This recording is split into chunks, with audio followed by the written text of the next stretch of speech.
صلاح الدین یوسف ابن ایوب رحمت اللہ علیہ جب بیت المقدس لینے لگے تو عجیب و غریب واقعات ہیں نا. ایک عالم تھے ابن برجان. بیت المقدس کے باہر جو سمندر ہے اس کے بیچ میں ایک جزیرہ ہے. ایک راستے کو کہتے ہیں رازقیہ، دوسرے کو کہتے ہیں زلاقیہ یا زالقیہ. درمیان میں ایک جزیرہ ہے اور چھوٹی سی بستی ہے. یہاں ایک عالم دین تھے. نور الدین زنگی سے بڑی دوستی تھی. نور الدین زنگی نے کہا بیت المقدس کیسے لیں گے؟ اس نے کہا مجھے ذرا مطالعہ کرنے دو. قرآن شریف کے علوم کا بہت زیادہ ماہر تھا وہ عالم دین.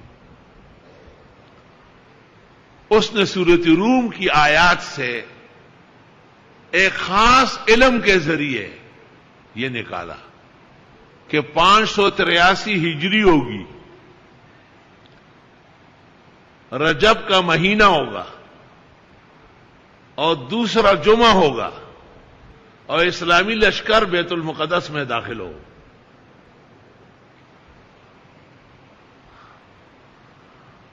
اور ککریت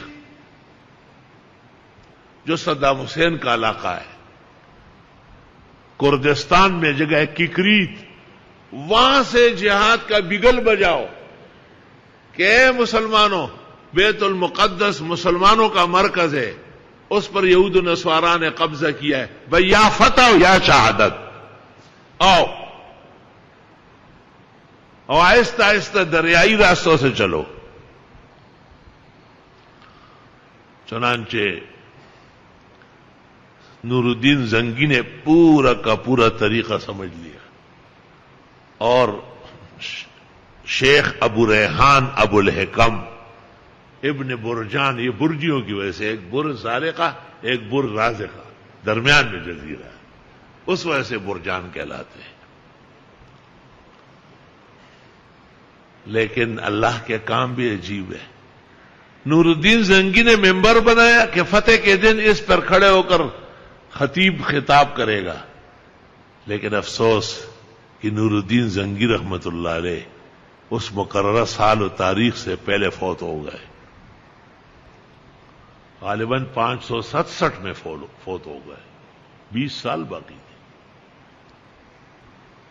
اور جب وہ فوت ہو رہے تھے تو صلاح الدین یوسف ابن ایوب کمانڈر ان چیف تھا. وہ کھڑا تھا سرحانے. نور الدین نے کہا القدس، اس نے کہا یوں کٹا دوں گا، اس کو لے کے رہوں گا. اس نے کہا پھر میں مرا ہوا نہیں ہوں گا. صلاح الدین یوسف ابن ایوب نور الدین کے بعد برسر اقتدار رہا اور ابو ریحان ابو الحکم ابن برجان نے سورۃ روم سے جو فتوحات نکالی تھی اس کو مطالعہ کرتا رہا، سمجھتا رہا. دن مہینے تک بتائے تھے کہ کریت سے جا کر کے بگل بجایا کہ مسلمانوں بیت المقدس یہود و نصارا سے لینا ہوگا، یا لینا ہے اور یا مرنا ہے، اور بیچ کا راستہ ہم نہیں جانتے. سب لوگ آ رہے جگہ جگہ سے، نماز کے لیے مصلی، وضو کے لیے لوٹا، کچھ اپنے ساتھ تھوڑا سا راشن. لشکر بڑھتا گیا بڑھتا گیا. ابن برجان نے کہا تھا جب بیت المقدس کے حدود آ جائے تو لشکر گن لو، 14 لاکھ ہونا چاہیے. جب گن لیے تو 14 لاکھ تھی. تو فتح کی جشن منایا گیا، پیش کی کہ اللہ نے شیخ کی بات صحیح کر دی. اور آہستہ آہستہ اسلامی لشکر آگے بڑھتا گیا. یہود و نصارا کو الٹیمیٹم دیا کہ خالی کرو، باہر دو.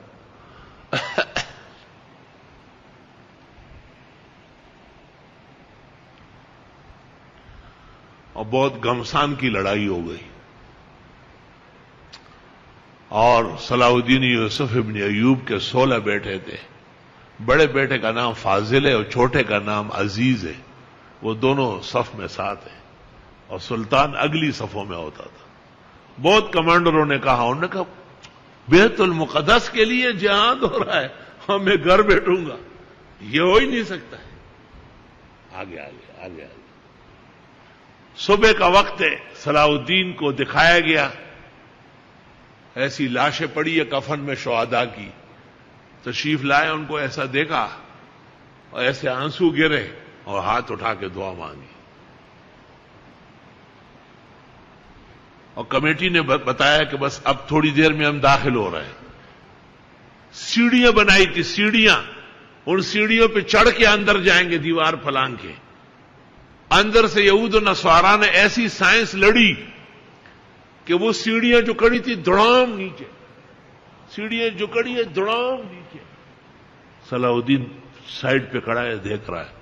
فوراً کہا بلاؤ تدبیر کمیٹی کو بلاؤ, یہ کیا تدبیر کی گئی تھی. تدبیر کمیٹی کے بھی کچھ سائنسدان اور انجینئر تھے, وہ بھی حلال خور ماؤں سے پیدا تھے. وہ فوراً آئے. بادشاہ نے کہا یہ کیا ہو رہا ہے؟ انہوں نے کہا چند منٹ دے دیں. چند منٹوں کے بعد انہوں نے دوبارہ کہا کہ ہو گیا مشورہ, بیت المقدس کی دیوار توڑنی پڑے گی. سلطان نے جب یہ سنا, ہم مسجدیں بچانے آئے توڑنے آئے. علماء نے کہا یہ قاضی موجود ہے, قاضی شداد, اور بڑے بڑے فقہاء آپ کے ساتھ ہیں. انہوں نے کہا کعبۃ اللہ کو فتح کرنے کے لیے بھی تھوڑی دیر کے لیے پیغمبر کو جہاد کی اجازت ملی. آپ نے کہا اچھا پھر تھوڑا سا توڑو. دیوار بیت المقدس کی تھوڑی سی توڑ دی گئی اور اسلامی لشکر داخل ہونے لگے. صلاح الدین اپنے بیٹے فاضل اور عزیز کے ساتھ ساتھ کھڑے دیکھ رہے, فوج کو دیکھ رہے, کون کون اندر کس طرح جا رہے. ادھر سے یہود و نصارا نے ایک بادشاہ مقرر کیا تھا, وہ صلاح الدین سے ملنے آیا. انہوں نے کہا ہمیں جان کا امان دے دیا جائے, ہم خالی کر رہے ہیں. سلطان نے کہا کتنا وقت چاہیے؟ اس نے کہا ہم دوسرے گیٹ سے نکلیں گے اور ہم کافی سالوں کے آباد ہیں, تھوڑی دیر لگے گی. آپ نے کہا اجازت ہے, نکل جاؤ. اسلامی فوج کو ہاتھ ایسا کیا کہ رک جاؤ. وہ سلطان سے کہتے ہیں کہ ایسا تو نہ ہو کہ ہم وہاں سے نکلنے لگے اور آپ لوگ ہم پر حملہ کریں. تو بادشاہ سلامت کے وہ الفاظ میں قیامت تک نہیں بھولوں گا.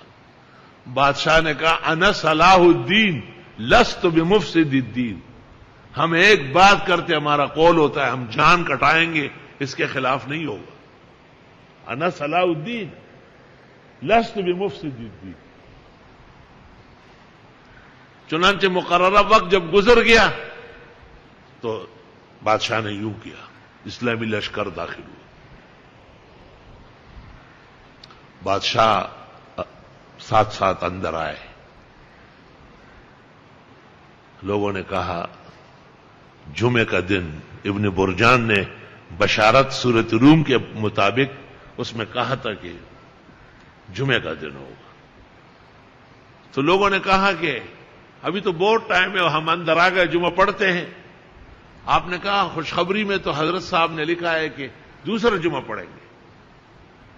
پتہ چلا کہ یہود و نصارا نے بیت المقدس کے پچھلے سائڈ پر 30,000 خنازیر پالے, اور خنزیر کا قتل مسجد اقصی کے وقف میں بھی ناجائز ہے.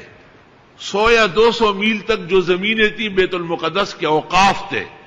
جب 30,000 خنازیر وہاں کے باہر نکالے گئے اور مارے گئے تو وقت ظہر ہو گیا, اور اگلے جمعے کو نور الدین زنگی کا بنایا ہوا ممبر مصر سے منگوا لیا گیا, پہنچ گیا, اور خطبہ شروع ہو رہا تھا. قاضی القضات استاذ الاساتذہ فقیہ العالم قاضی شداد نے بادشاہ سے گزارش کی کہ آپ کسی چیز میں کم نہیں ہیں, یہ خطبہ تو آپ دیں. بادشاہ نے کہا بادشاہ عالم کا سپاہی اچھا لگتا ہے, خطبہ آپ دیں گے. اور بادشاہ سلامت ممبر کے پیچھے کھڑے, یہاں فاضل کھڑا ہے مسلح, وہاں عزیز کھڑا ہے مسلح, اور تمام افواج سائڈوں پہ ہے, اور دنیا جمع ہے بیت المقدس کو قاضی شداد نے اس وقت جو خطبہ دیا ہے، عالم بھائیوں وہ خطبہ ذرا پڑھو نا، الروزتین باخبار الدولتین میں یہ فی البدی خطبہ جو پڑھا گیا، تاریخ القدس، فتوحات القدس، ادوار القدس، رسول اکرم کا وہاں آنا اور معراج پر وہاں سے جانا، اس کے حکم و اسرار، کیا علم تھا، کیا علم و خزانے تھے ان کے.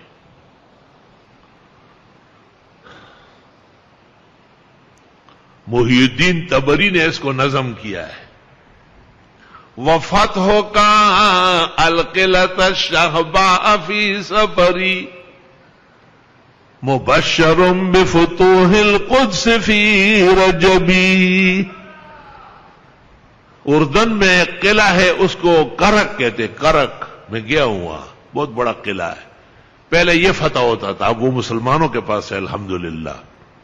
آگے ڈیڈ سی ہے، البحر المیت، اور اس کے اوپر پل بندھا ہوا ہے. پل کے سامنے پہاڑوں میں بیت المقدس ہے. رات کو وہاں کی روشنیاں اردن میں نظر آتی.